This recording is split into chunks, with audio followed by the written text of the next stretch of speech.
If you want to get to the top of the tournament leaderboards, or you just want to know how to survive a tournament to get a bunch of tournament rewards from the event shop, or you just can't beat tournaments at all, then this guide is for you. Hello guys, and you're welcome back to my channel. My name is Panchik, and in this video I'm gonna teach you how do you actually beat tournament. So yeah, before continuing, obviously make sure to leave a like and subscribe to the channel, and let's start right away. Now I'm gonna show you the basics of the tournaments, and if you have already know what tournament is about, you can use the time codes below at the progress bar. But obviously it's better to watch video fully so you would not miss anything. Also, yeah, this guide will have lots of information, so feel free to take a pause while watching this guide to rethink everything, as well as you can share your questions in the comment section. Now, let's begin. Tournaments are a game mode where you participate against other players in your assigned bracket. Your main task is to survive 20 minutes from enemies, making as much kills as possible. Tournament brackets with tournament itself resets with every update. With the tournament resets, we're getting completely new map, modifiers, and element boost. Usually we have 3 modifiers. The first 2 are random from the pool of modifiers. At the moment I'm recording this video, tournament have speedy and tanky modifiers. Not all of the enemies have those modifiers. As you can see, only some of them are speedy and some of them are tanky. In my opinion, the most annoying modifiers are speedy and ghostly, and sometimes regen, as it can be applied on a boss. Then we have a third modifier, cooldown lock, which is not allowing us to cool down our abilities using souls and other units' abilities, which is okay. This modifier is not that crazy, but there is actually another third modifier which cycles through tournament resets, nuke resistant. It makes enemies take 90% lower damage from all nukes, which ruins whole nuke builds, right? We'll talk about it later. Let's finish the introduction first. We also have the elemental advantage and disadvantage, which changes with every tournament. Not only element, but also unit type, physical or magical. This buff sometimes helps a lot, but it's not our main focus. Now, let's finally move to the next part. How do we actually beat the tournament? To understand that, let's break down the main strategy. And this strategy is based on nukes. So, the regular tier list for the best characters in the game is not useful here, as your main team with which you are clearing almost all stages will not find usage in tournaments. Tournaments have its own meta, its own tier list, which I might make someday. Anyways, to reach high place in your tournament bracket, you usually need to play through the nuke team. I'm saying usually, as sometimes if the stage has nuke resistant modifier and it's possible to over damage the enemies, we will use a regular team, depending on elemental advantage, but this is not a usual scenario. Now, let's find out what units you want to bring. Firstly, we need the double farm. That's an essential rule right now, which you want to follow every single tournament. We want to take glitched efficiency Bulma and glitched efficiency Idol, and I have mentioned the glitch trait for a reason. Those would be the most important glitches in the whole party. Other characters can have an avatar or even an overlord, as we're taking them mainly for them abilities. But for those abilities to appear, we need tons of cash, and stage base is not allowing us to sit and farm forever. We need a lot of cash in short amount of time. So if you want to go for top leaderboard position, you need those glitches. Obviously, if you have entrepreneur Midas farm, it could work. I guess you got the point. Anyways, for Bulma, we're getting the Soul of Riches, and for Idol, Soul of Prosperity. Now, we have 4 spare team slots. What should we take? As much units with nukes as possible. Nukes are essential part of the tournament. With them, we'll make the main amount of kills. But can we just go and take 4 nukes? Obviously, everything depends on a stage. If the tournament is easy, map is giant, enemies are not speedy and ghostly, the health is not increasing like crazy, in theory, this would be the most powerful team. Probably. Now let's see why this team might be the best, again, in theory, and why this team would not be the best ever. Firstly, we have a Wukan. He is here for the 100% nuke damage leader ability, which by the way makes him the best god leader for tournaments. And also his reality ability, which has a mini nuke. Wukan is good, we want to keep him. Sid is here for his crazy mini nuke, possible additional mini nuke, and just insane nuke, which might be the best nuke in the game. Saitama is here again for crazy mini nuke, another top tier nuke, maybe even crazier than Sid ones. and copy passive, which will allow us to copy any uni nuke. And yeah, with that we even can copy a Seed insane nuke. And Crawler, he can use up to 2 global nukes, which is all we need. He can copy both Seed and Saitama best nukes, and with this amount of nukes, how can we lose? Easily. The problem is simple. It will take you hundreds of retries to get 4 bookmarks on Crawler, which makes him almost the useless unit in your team. And not only that, you'll probably lose before you can even use those nukes. So what can we do? We need to take units which will carry us through the start, aka starters, but for a tournament. Those starters need to have an ability or passive which does not allow enemies to go through for a couple of waves while we are farming. Perfect units for these are a free run, due to her passives, especially the mana concealment passive, with which units just physically can bypass free run. Also, her flower fuel passive increases our unit's damage and range, and if the unit is green element, it receives additional 10% damage and range boost, which makes free run and Saitama synergize with each other, as Saitama requires range. Obviously, damage buff would be also a good addition. The next goes Vigil. He has stun effect and he is very cheap. Because of that, he becomes super valuable in short stages when the enemies are insanely fast. And his early mini nuke, which is nowhere near a mini nuke, will help you to wipe out the whole map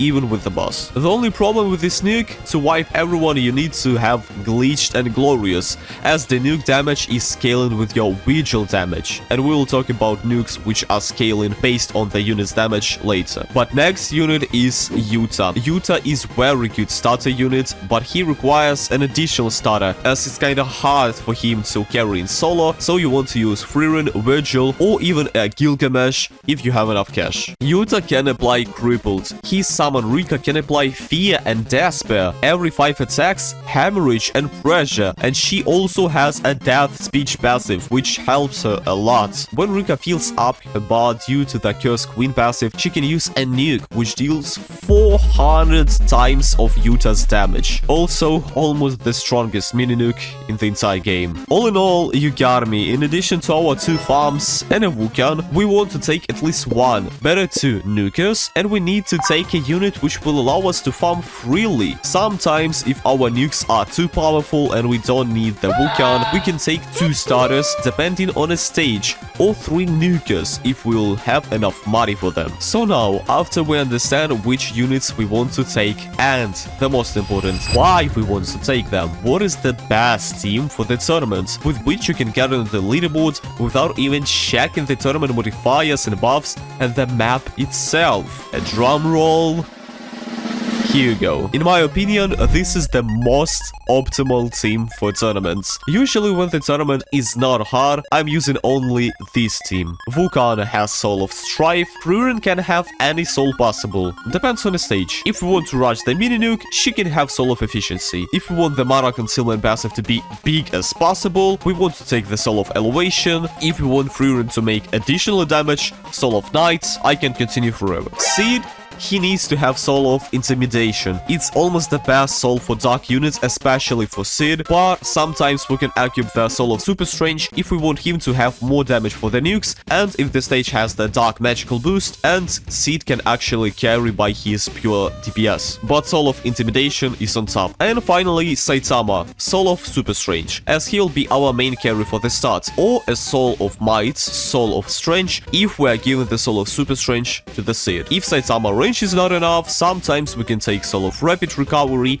Soul of Efficiency, or Soul of Encumbering. If the stage requires different units, this team might change. Now you can see the different variants of this team passing by on your screen. If you have a better tournament team, which is even more ultimate than this one, write it down in comments. Also, I would like you to understand that this team might be not the best or even dead, depending on when you're watching this video, as meta changes insanely quickly. But anyways, now let's go and see this team in action. Alright, we have loaded into the game. We are starting by placing idol closer to our base, and here we'll place Frieren, as you can see on this hill. Firstly, I'm going to see if there are a bunch of speedy enemies, so I will know that I can farm, or I will need to place Frieren and Saitama right away. I see that there are some of speedy enemies, so yeah, we'll need to dev. And here why glitched on both of your farm helps like a lot, as we will be able to farm a lot even though our idol and Bulma are on the second upgrade. So yeah, glitched is almost needed. Now we'll place Frieren. Frieren again is carrying almost any star in the combination with Saitama. They are insane. Frieren is not allowing enemies to bypass her like at all, and Saitama will just almost nuke the enemies with the rapid punches passive. So yeah, now I'll just consider upgrading my farms. We want to firstly upgrade idol almost to the max level, but then we want to max our Bulma, as we want to get her ability as early as possible. But in this replay I will not do this. This was a mistake, but I didn't have any choices. Now I'm placing a Wukan, so he will apply crippled, and later on I will also place Sir, so he with his soul of intimidation will support our team. Now when I will fully max our farms, I'm starting to upgrade Saitama, again placing Sir, and now I will also fully max Bulma. Only now I'm starting to max out Saitama and Frieren, so our Saitama is getting the range and damage boost. Yeah, we're getting some leaks, but it's not a problem. Now all I will do is just to upgrade Saitama to his nuke ability, the first one, the normal punch. I will wait a bit before using it, but after using it, you should turn it on auto use, as we want to stack it damage for his crazy nuke. But we don't want to upgrade Saitama to his new passive, the copy passive, if we don't want to use it right now. So those were core actions of this team. Now is the moment when this team becomes a super ultimate one. We can go in so much directions. We can go and upgrade Frieren to her mini nuke if we need a cheap spammable nuke. We can go and upgrade Sid for his mini nuke if we need something stronger than Frieren's mini nuke. If we know that those nukes would not be enough, we can go and get Frieren's black hole ability, or a better move, fully max Wukan to reach that reality ability, then upgrade Saitama to his copy passive and use it. So yeah, this is what we're gonna do in this run. Our goal will be keep the Saitama copy passive for the Wukan, as Wukan's nuke is almost the weakest if we are not considering the Frieren's mini nuke. So yeah, now I will just wait, upgrade Saitama for the full E to get maximum damage possible, which was again probably a mistake, but anyways, now I will just upgrade our Wukan. I will put him for the auto upgrade, wait for my Bulma, activate the wealth ability. It's the most important ability possible. We need cash, and yeah, now we'll put the normal punches for the auto use, and we'll start to clone our Wukan. We want to reach Nirvana as fast as possible. We need his nuke. I'm not touching Sid at all. Again, you can touch Sid, you can go for Sid mini nuke if we are not wanting to go for the Wukan's nuke, or go for the Frieren's mini nuke, or go for the Frieren's nuke, whatever the stage requires you to do. But now I'm putting the Frieren's mini nuke on auto use and continue to clone our Wukan. Now we are 3 out of 4 of Nirvana. When we'll reach 4, we will get the Wukan's nuke. After this, right now I'm upgrading Saitama for the copy passive and turning off every possible ability, so Saitama will not copy it. Now I'm reaching the Nirvana, we're getting the reality, we have the copy passive. Now let's use reality. After we're getting maximum amount of enemies possible on the map, boom, let's use destruction. We are nuking entire map. Sadly, the last boss did not die, but our units will be able to kill him by the pure damage. Now we want to go for the Sid's mini nuke. I guess this is what I will do in this run. Yes, you can see I'm upgrading Sid for his mini atomic, which I will use when there will be almost maximum amount of enemies possible on the map. Sometimes you don't need to be greedy, sometimes you need to nuke right away, so the boss will not be like at your base when you're nuking. So as you can see, I will do so to kill this boss. I'm not killing it, but again, our units will kill it with their pure damage. Now it would be cool to go for the Sid maximum nuke, the biggest one, but we'll go for the Ruins Black Hole. It's kinda powerful nuke, which helps us a lot. You can use the Ancient Golem, sometimes it's helpful to kill the boss, but we're getting it on a different path. Yeah, you need to be careful with that. Anyways, this boss will be killed. For this you need a glitch team, obviously, but he will be killed with the normal punch and the rest DPS of our units. Now, as you can see, the wave is not skipping. We can get the Ruins Black Hole ability. What I will do, I guess I will sell Vulcan and upgrade Freerin. Yeah, if you have already nuked with a character and you don't need him, you can easily sell him. So now I will sell the Vulcan. I will upgrade Freerin to the maximum level. It was a mistake, I didn't need to place Vulcan, upgraded Freerin to the maximum level, and using the black hole, boom, we have wiped out the entire party, the entire map. Now I'm again placing Vulcan for the full OE, so he will apply crippled. Now I'm turning off every single ability, so our Saitama copy passive will be on.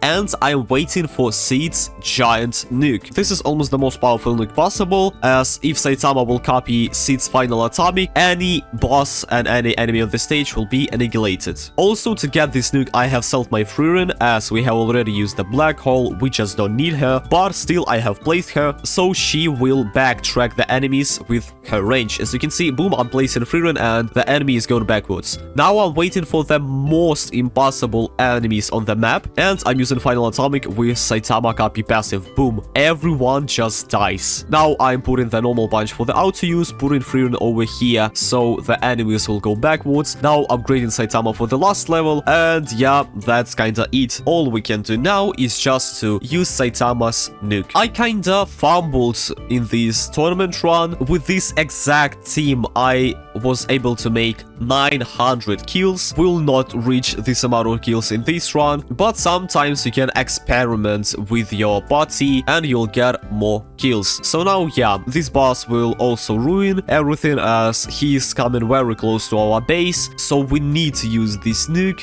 and boom, no, we're waiting a bit, and boom, we're using the nuke, almost everyone on the map dies, and this is the final amount of kills that we are getting. So yeah, this was a showcase of me playing a tournament with this ultimate team. Again, this team can be changed by yourself, as now you know how to do everything. And yeah, I guess now let's continue with other parts of the guide. So, while I was making this video, a tournament have already changed, and I guess that most of you will see this video at the time of this exact tournament. So now let's go and try to take our team and see, would we need any changes, or this is actually the ultimate tournament team. I will not check the map itself, I can just see that there is a nature element buff, so our Saitama will carry like insane with our Freerin. So now let's go into the stage and see how much kills we'll make with our ultimate team. We'll not change any unit, we'll just go and play Brain Dead with our ultimate team. Yeah, Saitama, he's absolutely insane here. I thought that it will be kinda hard to kill the 1 billion health enemies,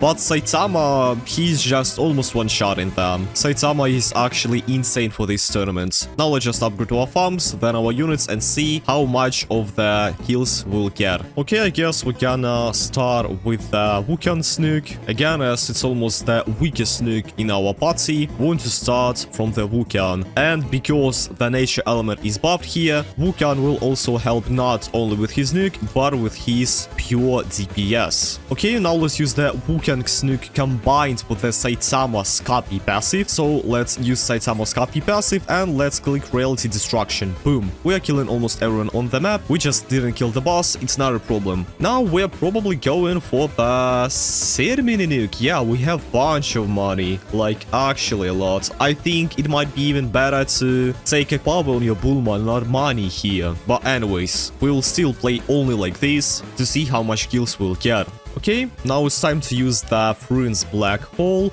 probably with the power mimicry of Saitama. I guess those two nukes combined would go insane.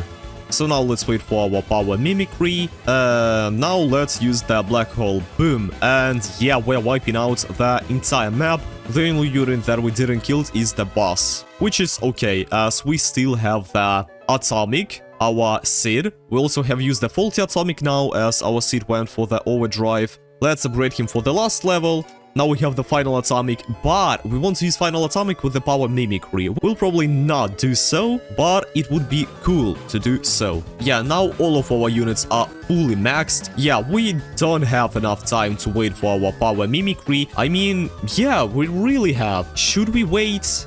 Should we not? I don't know. Let's probably use the Deadly Serious Punch for a start. Now let's wait for other enemies.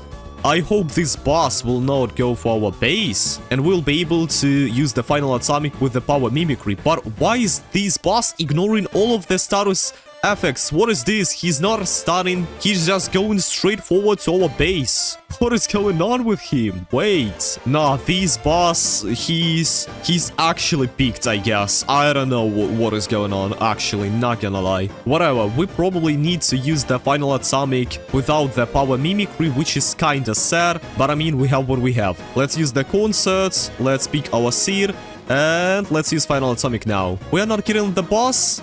We're not killing the regular enemies either. Yeah, it would be insane to wait for the power mimicry. God damn it. If we had wait for the power mimicry, we would make another 100 kills. And we would have 966 kills. But this is the first play of our ultimate team. By playing the second time, we know that we'll perform better. So this team is actually ultimate. Obviously, in some tournaments, this team will be like not playable at all. But now you understand the core basics of tournaments, and you can easily go and beat them. Like for real, look at this, I'm top 16. Just from the one play. So yeah, now let's go for the other part of the video. But what if we don't have every unit glitched and our maximum is glitched idle? Firstly, go and make your Bulma glitched. Secondly, I guess I have a team for you. And it looks like this. Yeah. Not that much of a change, right? But that's the best ultimate glitchless team, if creating an ultimate team for tournament is even possible. All in all, we are just not using units which have nuke based on their own damage. For example, Sid, he has some extremely broken nukes, right? Yeah, but they both are scaled from his own damage, so without glitched, they are not crazy. Still good, but not the best. So, in our team, we'll use Wukan. He is here for his leader skill. His nuke sometimes is useless, but still, it has a constant damage. Free run. Her passives is the reason why we're even getting her in a team. And the only nuke she has, which scales with her damage, is still so bad with glitched, so we're not even losing much. We still have the black hole with high constant damage. And your unit here, Ulquiorra, he has almost the best nuke in the game. 25 trillion base damage, with Wukan 50 trillion damage, and with Saitama copying it, could carry you very high to the leaderboards, but the unit is almost useless without his nuke. Yeah, he can apply a full AoE stun, but still worth bringing only if the stage element is green physical, and you don't have other insane, not based on unit damage nukes. And finally Saitama, our hero. This is the only unit which in this team needs an Avatar Plus, despite farms which 100% requires glitched efficiency, as he is an insane opener for your team, and his mini nuke is based on his damage. But his best nuke, which can scale up to 100 trillion damage with Wukan, doesn't scale with his damage, so it makes this unit perfect for glitchless team. Playing without glitches in tournament is hard, but it's possible. Now you should see different glitchless team ideas that came to my mind, so check if you can make one of those teams with your units. Or you can create one by yourself, as you already know how to beat the tournament using these guides, right? Yeah. That was kinda tough video to watch and understand everything I have said. So you can rewatch it fully or recheck some part of it using timecodes at the progress bar. Also feel free to write down your questions, or not only them, in comment section. But I hope now you understand basics of the tournament, have a kinda good ultimate team for tournaments, and what is more importantly, now you can build your own team depending on tournament modifiers, element boost, etc. But some of you might ask me, Panchik, what about Traitless tournament? How do we beat it? Guys, everything is very simple. Now you know what types of units we want to take on a tournament. All in all, you know what tournament is about. So you can just open up the YouTube page, search up tournament Traitless Animal Assistant, boom, here you have Traitless strats right on your face, and make sure that it's made by Simple. His strats will help you 100%.